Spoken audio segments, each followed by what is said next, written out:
بسم اللہ الرحمن الرحیم رب اشرح لی صدری ویسر لی امری واحلل عقدۃ من لسانی یفقهوا قولی ولا حول ولا قوة الا باللہ العلی العظیم حسبنا اللہ ونعم الوکیل نعم المولا ونعم النصیر الحمد للہ رب العالمین بارئ الخلائق اجمعین فاطر السماوات والارض والصلاة والسلام علی سید الانبیاء والمرسلین شفیع المذنبین انیس الفقراء والمساکین سیدنا و سندنا و حبیبنا و شفیع ذنوبنا و طبیب قلوبنا بالقاسم محمد اللہم صلی علی محمد و آل محمد وعلی آلہ اہل بیت الطیبین الطاہرین المعصومین المسلمین ولعنۃ اللہ دائمۃ الباقیۃ علی اعدائهم وقتلتهم اجمعین من الان الی قیام یوم الدین اما بعد فقد قال اللہ تبارک و تعالی فی کتابہ المجید والفرقان المبین بسم اللہ الرحمن الرحیم انما یرید اللہ لیذهب عنکم الرجس اہل البیت ویطہرکم تطہیرا اللہم صلی علی محمد و آل محمد. تمام حمد و تعریف پروردگار کے لیے ہے. اس نے طرح طرح کی مخلوق خلق کی، اس میں ہم کو اپنی جیسی نعمت دے کے اشرف مخلوق بنایا، ہماری ہدایت کا انتظام کیا. 1,24,000 انبیاء علیہ السلام کے ذریعے ہماری ہدایت کی. جنہوں نے ہدایت کو قبول کیا وہ نجات یافتہ ہیں، اور جنہوں نے ہدایت کو قبول نہیں کیا وہ ضلالت و گمراہی میں پڑ گئے. پروردگار کا شکر ادا کرتے ہیں کہ اس نے ہم کو چار معصومین کی محبت دی، معرفت دی. جس سے ہم محبت کرتے ہیں تو اس کی اطاعت کرتے ہیں، ہر وہ کام انجام دیتے ہیں کہ جس سے وہ خوش ہو گئے، ہر ان کاموں سے اپنے آپ کو بچاتے ہیں کہ جس سے وہ ناراض ہو. یقیناً اہل بیت علیہ السلام ہماری وہ حاجی ہیں کہ اگر ہم ان کی پیروی کرتے ہیں، ان کی اطاعت کرتے ہیں تو دنیا میں بھی سرفراز ہے اور آخرت میں نجات یافتہ ہیں. ایک صلوات اللہم صلی علی محمد و آل محمد. پروردگار کا شکر ادا کریں کہ اس نے ہم کو اس صف اعضا کی اور مجلسوں میں شرکت کرنے کی قوت دی، طاقت دی، توفیق دی. ہر وہ نیک کام جو ہم انجام دیتے ہیں یہ توفیق الہی ہے، اللہ کی طرف سے ایک لطف ہے جو ہر ایک کو نصیب نہیں ہوتا ہے. اگر ہم کسی مجلس میں آئے ہیں یہ سب سے بڑی سعادت ہے، نیکی ہے. انسان اگر ایک مجلس میں بیٹھ کے اپنے گناہوں کو یاد کرے، گناہوں کی معافی کرے تو پروردگار بخش دیتا ہے. یعنی اگر بیمار ہے شفا مانگے شفا ملے گی. یہ وہ سب ایسا ہے کہ یہاں سے کوئی خالی ہاتھ نہیں جاتا ہے. اور خصوصاً یہ دن جو ہے تو ہمارے چوتھے امام زین العابدین علیہ السلام اللہم صلی علی محمد و آل محمد. اگر ہم امام کی زندگی پر غور کرتے ہیں تو امام کو ظاہری امامت ہی، امام شام غریبہ میں امام کو امامت کا درجہ ملا. اس وقت امام آئے ہیں، سمجھ لیں کہ جس وقت ان کے بابا کا سر موقع نیزہ پر بدل ہوا. ایسا پرآشوب ماحول، شام غریبہ کی شام پہلی شام تھی. اور اس کے بعد جب دن نکلا ہے تو سمجھ لیں کہ امام ہتھکڑیوں بیڑیوں زنجیروں میں جکڑے ہوئے. امام نے کوفہ اور شام کے بازاروں میں، درباروں میں کس طرح سے اہل بیت کے ساتھ، یعنی وہ کون سا ظلم تھا جو کربلا میں نہیں ہوا. امام سے اکثر جب سوال ہوتا تھا تو امام یہ کہتے تھے کہ رسول اللہ نے ہم سے محبت کرنے کو کہا تو اتنا ظلم ڈھایا، اگر نفرت کرنے کو کہتے تو شاید اس سے ایک زیادہ ظلم نہ ہوتا. یعنی یہ سارے ظلم جو تھے تو کربلا میں ہوئے. اور انسان ظلم کرتا کب ہے؟ جب کسی سے بغض رکھتا ہے، حسد رکھتا ہے، کینہ رکھتا ہے، یا کسی سے خوف رکھتا ہے، اس بنا کے اوپر جو ہے تو انسان ظلم کرتا ہے. مگر یہاں کے اوپر تو انسانی ظلم ہی نہیں تھے، بلکہ درندے بھی یہ ظلم کے آگے جو ہے تو شرمندہ ہے۔ درندوں نے حفاظت کی ہے، درندوں نے امام کی مدد کی ہے، مگر انسان نما ظالم نے جو ہے تو وحشت کی ہے، جو ہے تو حدیں توڑ دی تھی۔ کربلا میں وہ ظلم ہوا ہے کہ معصومین کے قول ہے کہ ہم کو جب یہ فرش اضحیٰ کا چاند دکھائی دے محرم کا تو اپنے گھروں میں فرش اضحیٰ بچھا لو، پانی کی سبیلیں کرو، کالے لباس پہنو اور اپنے چہروں کو غمزدہ رکھو، ہلکا کھانا سادے کھانے کھاؤ، تاکہ جو تمہارے گھر میں چھوٹے بچے ہیں تو اپنے عام دنوں میں اور یہ دنوں میں فرق محسوس کریں اور پوچھیں کہ کیا بات ہے۔ تو بچوں کو بتاؤ کہ اس طرح سے امام حسین علیہ السلام اہل بیت اطہار کے ساتھ یہ ظلم ہوا ہے۔ تو چوتھے امام نے کربلا کو باقی رکھا ہے۔ آج جو ہم کو کربلا ملی ہے یہ امام کا جہاد ہے، خاموش جہاد۔ علی علیہ السلام کی جو زندگی تھی، علی علیہ السلام نے رسول اللہ کے ساتھ کیسی زندگی گزاری، ساری جنگیں لڑی، پھر علی علیہ السلام کا حق غصب ہوا، 25 سال امام کو امام کی جگہ سے ہٹانے کے بعد میں جب ظاہری خلافت ملی تو لوگوں نے پھر سے بیعت کر کے توڑ دی۔ اس کے بعد امام نے اپنی ظاہری خلافت میں 3 جنگیں لڑی، امام شہید ہو گئے۔ دوسرے امام کا وقت آیا، جو ساتھی مولائے کائنات کو ملے تھے اتنے ساتھی بھی امام حسن علیہ السلام کو نہیں ملے۔ تو اللہ نے امام حسن علیہ السلام کے لیے صلح رکھی، صلح کی، میدان ہموار کیا کربلا کے لیے صلح کر کے، کیونکہ اسلام جو ہے تو صلح کرنے کے لیے پہلے تاکید کرتا ہے۔ اسلام کبھی بھی جنگ کی اجازت نہیں دیتا۔ رسول اللہ نے مکہ میں کوئی جنگ نہیں لڑی، مکے میں رسول اللہ خاموش جہاد کرتے رہے، ظلم سہتے رہے، اذیتیں برداشت کرتے رہے، مگر تلوار نہیں نکلی۔ جب مدینہ آئے تو اللہ نے کہا کہ اب کافروں کو اس وقت تک قتل کرتے رہو جب تک کہ یہ ایمان نہ لے آئے، یعنی مدینے میں تلوار چلی۔ تو وہی طرز تھا امام حسن علیہ السلام نے، کیونکہ کوفے کے لوگ جو تھے تو بہت زیادہ اہل بیت کو چاہنے والے تھے، بہت زیادہ کوفے میں اکثریت تھی۔ خود مولائے کائنات کہتے ہیں کہ جتنے کوفے میں چاہنے والے ہیں مدینے میں ایسے چاہنے والے 20 بھی نہیں ہیں، جبکہ مدینے میں حسنین علیہ السلام کی ولادت ہوئی تھی۔ مدینے میں اہل بیت علیہ السلام کے ساتھ مدینے والوں نے اپنی زندگی گزاری تھی، مگر ان لوگوں کے دلوں میں بجائے محبت کے حسد تھی اور ان کے ساتھ بغض تھا، انہوں کے دلوں میں کینہ تھا۔ تو امام حسن علیہ السلام نے صلح کی، مگر امام حسین علیہ السلام کے حالات ایسے تھے اور امام کو ناصر و مددگار ملے تو امام حسین نے جنگ کی۔ مگر اب چوتھے امام کا زمانہ جو بہت ہی پرعشق زمانہ، اتنے جاسوس تھے کہ اگر امام اپنی تمیز سے جملہ کہتے تھے تو یزید تک پہنچ جاتا تھا۔ سوچے کہ اندر باہر اتنے جاسوس تھے، امام کچھ کہہ نہیں سکتے، اگر کہتے ہیں تو یزید کے سپاہی ہیں ادھر ادھر گھوم رہے ہیں۔ 3 سال ملعون دنیا میں رہا، 3 سال بعد واسل جہنم، مگر اس کے باوجود بھی امام کی زندگی آزاد نہیں رہی۔ امام کھل کے تبلیغ نہیں کر سکے، مگر پھر بھی امام نے جو رویہ اختیار کیا جس کے ذریعے شیعت جو ہے پھر سے زندہ ہوئی، کیونکہ شیعہ احکام بھول چکے تھے، شیعہ اتنے ڈر گئے تھے کہ توحید ان کی ناقص ہو گئی تھی، وہ نبوت کے اوپر شک کرنے لگے تھے، امامت پر شک کرنے لگے تھے، مگر امام نے بہت بہترین سہارا لیا، کیونکہ لوگ آتے تھے بنی ہاشم کو کرسے کے حساب سے، تو امام دیکھتے تھے سب جمع ہو گئے ہیں تو امام جو ہے تو دعا کے ذریعے لوگوں کو نصیحت کرتے تھے، لوگوں کو تعلیم دیتے تھے۔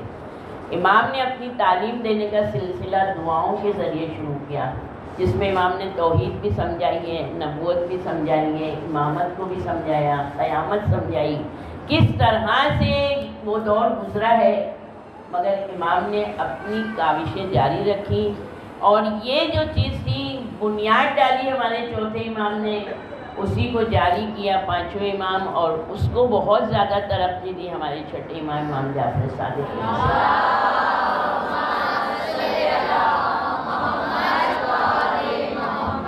تو امام مدینے میں رہ کر بھی امام کا ایک روب تھا، ایک دبدبا تھا کہ امام کے سامنے انسان کس طرح سے رہتا ہے۔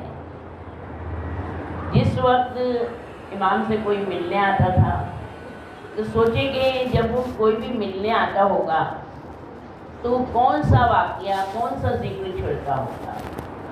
ظاہر سی بات ہے، ہمارے یہاں اگر کوئی بہت پرانا آتا ہے اور جب وہ بیٹھتا ہے تو بھائی تمہاری والدہ ایسی تھی، تمہارے والد ایسے تھے، تمہاری دادی یوں تھی، ایسا کرتی تھی، اس طرح سے انہوں نے مجلس کی بنیاد رکھی، یعنی اپنے آباء و اجداد کے بارے میں، اپنے والدین کے بارے میں باتیں ہوتی ہیں۔ تو جب چوتھے امام کے سامنے بھی بات ہوتی ہوگی تو ظاہر سی بات ہے کربلا آتی ہوگی۔ تو سوچیں کہ امام کا کون سا ایسا دن تھا کہ جس میں امام گریہ نہیں کرتے ہوں گے، یعنی امام نے اپنی پوری زندگی گریہ کیا ہے۔ امام بہت روتے تھے۔ گریہ کرنے والے 4 لوگوں میں ایک ہمارے چوتھے امام امام زین العابدین علیہ السلام کا ہے۔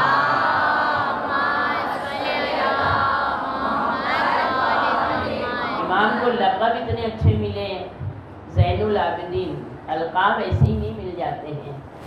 عبادتوں کی زینت، امام کو ملا سید الساجدین، سجدہ کرنے والے۔ ہمارے پانچویں امام کہتے ہیں جب بھی میرے بابا کبھی کچھ جو 2 لوگ لڑے ہوتے تھے ان کو ملاتے تھے تو میرے بابا سجدے میں چلے جاتے تھے، کوئی نعمت ملتی تھی تو فوراً میں بابا سجدے میں چلے جاتے تھے۔ یعنی امام وہ ہر چیز میں سجدہ کرتے تھے۔ کوئی کام یعنی اگر مشکل رہتا تھا وہ ہو جاتا تھا تو امام سجدے میں چلے جاتے تھے، تو سید الساجدین کا لقب مل گیا۔ یعنی امام جتنے بہترین، جتنے عظیم عزادار تھے اتنے ہی بہترین عبادت گزار بھی تھے۔ یعنی امام کی شخصیت کو، سیرت کو دیکھتے ہوئے ہم کو یہ سمجھنا چاہیے کہ ایک اچھا عزادار اسی وقت کہلائے گا انسان جب وہ ایک اچھا عبادت گزار بھی ہوتا ہے۔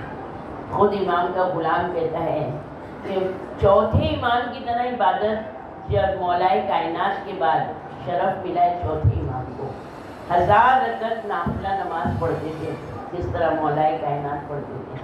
1000 رکعت، سوچیں کہ امام کا جسم کتنا کمزور ہو چکا تھا مگر امام کھڑے رہ کے نماز پڑھتے تھے۔ امام کس طرح سے مہمانداری کرتے تھے۔ امام کا صبح کا ناشتہ مشہور تھا، ساتھ میں اپنے صبح کی نماز کے بعد صحابیوں کے ساتھ کرتے تھے۔ امام رات میں بوجھا اٹھا کر لکڑی ہے، آٹا ہے، روٹی ہے، کھجور ہے، روغن ہے، پیٹھ پہ لاد کے غریبوں کے دروازے پر، اگر کسی کو کوئی حاجت تھی، امام کو علم غیب سے پتہ تھا، امام ان کو دیتے ہوئے چلے جاتے تھے۔ امام کا چہرہ ڈھکا رہتا تھا، کوئی نہیں سمجھ پاتا تھا کون ہے یہ دینے والا۔ جب امام کی شہادت ہوئی تب لوگوں کو پتہ چلا، جب سلسلہ بند ہوا کہ ارے یہ چوتھے امام امام زین العابدین علیہ السلام ہم کو دینے والے ہیں۔